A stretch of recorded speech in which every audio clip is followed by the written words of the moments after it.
कहाँ गए ये दोनों? रमजान चल रहा है और इन्हें नमाज की फुर्सत नहीं है। यहाँ पर बैठकर गेम खेल रहे हैं। अभी इन्हें बताता हूँ।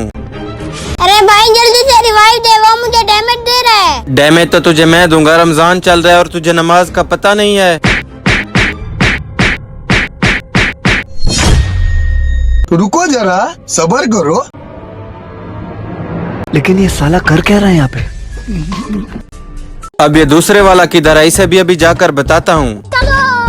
चलो